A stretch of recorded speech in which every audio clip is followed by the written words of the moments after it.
What up, dudes? It's Gaz, and welcome back to the WARFRAME video.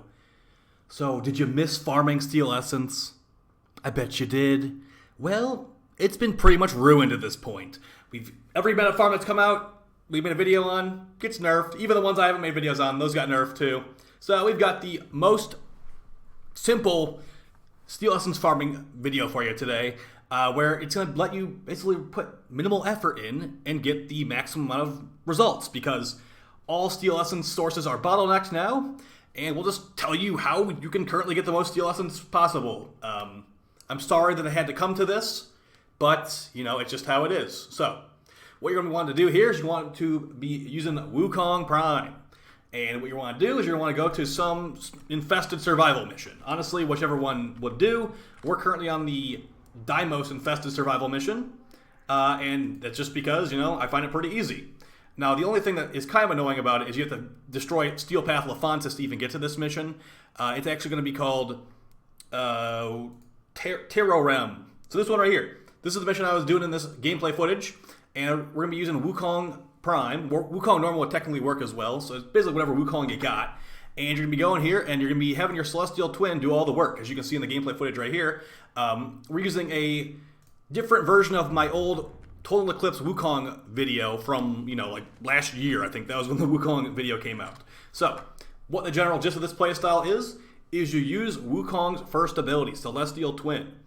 What that does is it basically makes a clone of you that uses your weapon with your mods, and it has, you know, it attacks the enemies like a lot. It attacks them very aggressively, has infinite ammo, and it's good. It's good at destroying stuff, and basically the entire build will be based around making the clone destroy everything at max speed, because the way that steel essence is farmed nowadays, there's only like two different ways to do it. You can basically get the acolytes to spawn in missions, which spawn I think every like 3 to 8 minutes, or you can do these daily steel essence alerts. I'd say do these if it's like a capture pretty quick, or if it's like a pretty simple one. Like I don't know if I do this this Jackal assassination, but maybe I do the Neptune one, because those bosses are pretty easy. You can also technically wait in the mission to have the acolyte spawn, and since you get 5 steel essence per alert from these, it'll be 9 steel essence total in like maybe like, you know, a 5-minute, 6-minute mission. But if the acolyte doesn't spawn, you're only getting 5 for your time there, so unfortunate. Keep in mind those acolytes do also drop those new merciless arcanes and all that stuff. So let's go over the builds of what you'll be using here if you want to just follow my loadout guide right here. And what we're basically using, we're using an anti-infested build, but our anti-infested build also doubles as an acolyte slaying build as well, because the acolytes are weak to corrosive, and that's what we're actually modding for on our Kuva Zarr. You can use other weapons, but the Kuva Zarr is the one we're using in this video right now. So yeah, let's first start with the Wukong build. So the Wukong build it's very similar to the video I made on Total Eclipse Wukong before. So what we're going to do is we're going to basically jam a bunch of power strength, well, a good amount of power strength, and we're also running 3 or 4 health mods to make the Wukong clone as tanky as possible. So see right here, health multiplier with all this power strength. It's got 4 times our health. It's going to have about 6,000 health. The gameplay footage in the background I was showing, that was before I changed my build up a little bit. Adaptation does not seem to work on the Wukong clone, so don't bother with that as far as I'm concerned. And we've got Triple Umbra for increased health, power strength, and armor. Power strength will also work with Total Eclipse. We've taken the ability from Mirage, Eclipse, and put it on Wukong, replacing his 4th ability, the Exalted Staff. We've also got the Augment mod, Total Eclipse. Allies within 15 meters will also get the increased damage from Eclipse. Also technically the damage reduction. For standing in the light, you'll be all shiny and people are getting increased damage. If you're in the dark, you'll be all shadowy and you're getting reduced damage. So increased in the light, damage reduction for yourself in the dark. So you can basically just chill. You know, the Wukong clone has pretty aggressive tracking, and you know, we're also using something else that probably is not exactly how it's supposed to work, but it currently does work this way. But we'll go over the Kuva Zarr build now as well. As far as arcanes, they don't really matter. Arcane Energize is to make so you can always cast your Eclipse. You can technically sometimes use your Cloud Walker. This will help reposition your clone if you just double tap it. It teleports right next to you. It also technically heals the clone and you if you move back and forth a little bit. Arcane Aegis, that's fine. I mean, sometimes you'll get shield regen and it helps you stay alive. Although in this infested mission, the enemies will deal toxin damage sometimes, so be careful about that. If you were to use an Umbra form on Wukong, you could definitely customize this build some more. Maybe throw on Rolling Guard, maybe put on, Prime Vigor to make your clone even tankier. There's lots of options here, but this is not exactly like a completely min-max build. You do want some duration, just to make sure you recast Eclipse all the time, and you want basically mostly strength, to be honest, just to make your buff bigger and to give your Wukong clone more health. All right, moving on to the Kuva Zarr, our chosen DPS weapon. Now keep in mind, I do have a Riven on here, but if you want to just not use the Riven, which is critical damage, toxin, and overall damage with mine is Zoom, you can just put Infected Clip on there. It's very similar, just a little bit weaker. So, we've got Corrosive on here. This Corrosive is good against the Acolytes. They're weak against corrosive damage. And we've also got Prime Bane of the Infested. This will make it so you're just dealing more damage to the Infested. This will also work for your Wukong clone. Serration's on here just because we're not really relying on slash procs. Notice how there's no Hunter Munitions because you don't really care about slash procs in the Infested. Just get all this raw upfront damage to blow them away as fast as possible. I don't think I don't think they stack up this Galvanize mod. I don't think the Merciless Arcane works on them. But, in case you want to use the Zarr yourself, you can use these mods. If they don't work on it, you can technically put that there for 10% more multi-shot, but I'm not too worried about it, to be honest. All right, so that's the Kuva Zarr. Prime Firestorm just to blow more enemies up per shot. Vigilant Supplies, so it has crits. I don't even know if this works on the clone, to be honest. This build works great, though. Something that you can definitely do when you are fighting the Acolyte. When the Acolyte spawns, target the Acolyte with Celestial Twin. The Acolyte will take double damage from the Celestial Twin, and it will immediately target the Acolyte.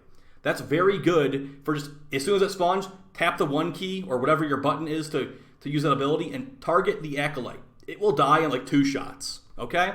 That's a nice little tip there. I definitely would recommend that. You can technically shoot yourself, or you can shoot the Zarr yourself just to like kill some enemies here and there.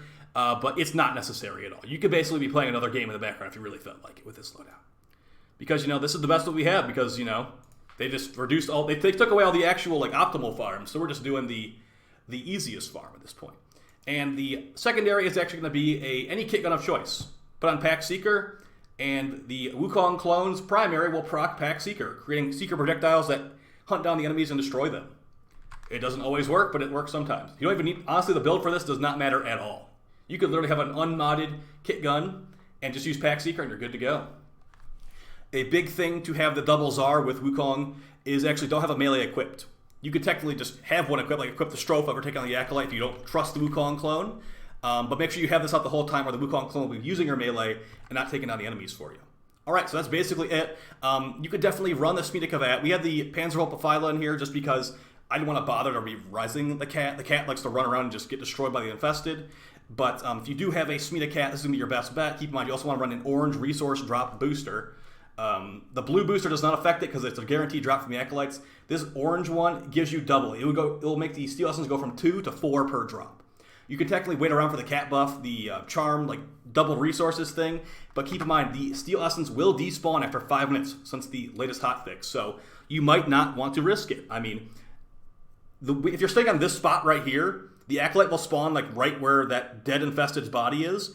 The Wukong clone destroys it, you absorb the Steel Essence with your vacuum, and it's basically just, it's the easiest it can possibly be. So, if I was to recommend a Steel Essence farm to you, it would be see what alerts are there. If there's a capture, if there's an exterminate, if there's a rescue, do those real quick. Maybe even like wait for the Acolyte to spawn there so you're getting 9 Steel Essence for your mission time. And then if maybe you're doing something in the background, just do this. It's quite easy. The Infested are kind of a gigantic joke. You can put Rolling Guard on here if you want it to be more safe. And remember that Wukong's Cloudwalker, the Cloud ability is basically it's a separate Rolling Guard. It doesn't get much easier than this, guys. So there is really, here's the problem. And let's talk about some other Steel Essence farms that got nerfed. So think about it. Ophelia Underground. That's back when the Steel Essence would drop from Eximus units. That got removed. It only drops bottlenecked from Acolytes now, which, you have to basically be killing enemy constantly to make them spawn. You want to be making sure you move around here too, just to make it so you don't get any inactivity timers hitting you. But the Wukong clone will do all the work for you, and it's quite good with the Kuva Zarr, honestly. So as you can see, those damage numbers that we're actually seeing on the screen right there, that's from the Pack Seeker. It procs Pack Seeker a lot. Not that it's really necessary, but here's the Acolyte spawning. You hear the little creepy noise. Target the Acolyte with your first ability and watch him just get blown away like he didn't even exist. That's going to be really, really good. Lots of the Kuva Brahma will technically do this as well. But I'm just using the Kuva Zarr because, I like the Kuva Zarr. It's really, really cool. And the Wukong clone reloads it pretty quickly. So That's basically it. As far as other missions that should work on, I'm going for the Infested because the Infested don't have guns. If these were like Grenier or Corpus, they'd be shooting the Wukong clone from across the room and probably making it die a lot faster. So yeah, I really would recommend doing it against them. Not to say that you can't do it, but yeah, make sure you go pick up the loot every so often, just because you want to get that loot, you want to get that life support. Make sure you're full life support.